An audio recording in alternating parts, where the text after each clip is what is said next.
Mark, can the year anniversary of the train derailment and fire here in East Palestine be enough to finally get movement on the Rail Safety Act? I'm John Kosick. We'll have the latest. We can fly more places, and more of us are flying right now. But why is it so difficult to get nonstop flights out of here to some popular destinations? Our Catherine Ross looks into it.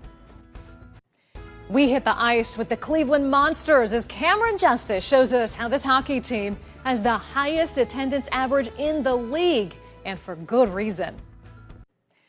Tomorrow marks 1 year since the toxic train derailment in East Palestine. Leaders in Washington, D.C. are using this occasion to make a push to pass legislation to protect against this kind of tragedy ever happening again. News 5's John Kosick takes a look at the effort that's bringing Republicans and Democrats together.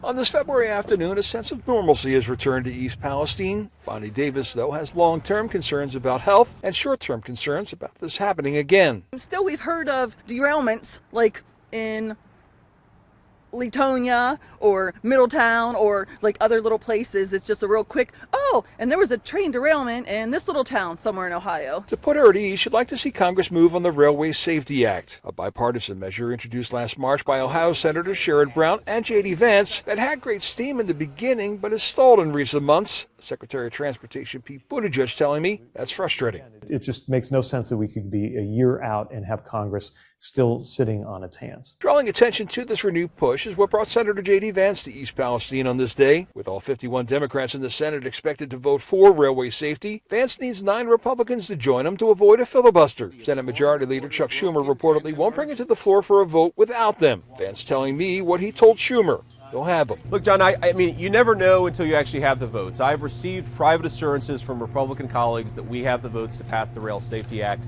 I think that in some ways, Schumer can't let caution enable him to avoid bringing a good piece of legislation to the floor. Sometimes these things are hard, and sometimes the most important thing is to actually apply pressure, force people to vote on it, and get it over the hill. Will that actually happen? After a year, folks like Steve aren't so sure. Do you think that will ever get passed? I don't think. It's just, it's the government, President Biden's visit here later this month will help in shoring up the Democratic vote, says co-sponsor Senator Sherrod Brown. But he offered the administration this advice. This is a trip that should be more about hearing than seeing. He needs to ask questions and listen to people. He needs to hear from people about what's happening with people moving back. He needs to hear about what the company's going to do in water and soil testing regularly until we're absolutely sure that everything's back to normal.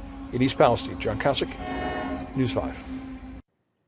1 year after that derailment, Ohio Attorney General Dave Yost is setting the record straight. Today, he said rumors of an impending settlement in the state's lawsuit against Norfolk Southern are not true. AG Yost saying today his office is not planning on settling or resolving the lawsuit until the National Transportation Safety Board finishes its investigation into that crash. There's simply too many answers that we don't have, and no responsible public official should be pushing to reach a final conclusion or a resolution on this lawsuit or these issues surrounding the lawsuit without having complete information, answers to the questions, knowing what went wrong and why, and who's responsible. AGO said he doesn't think the litigation will be resolved before summer this year.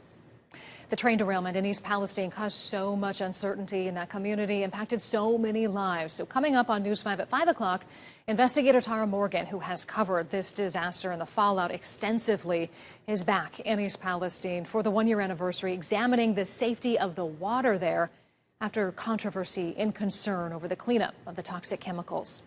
And you can watch Tara's reporting and more in-depth coverage from Scripps News in our special report tonight called Derailed, East Palestine 1 year later. It's streaming Saturday at 11 a.m.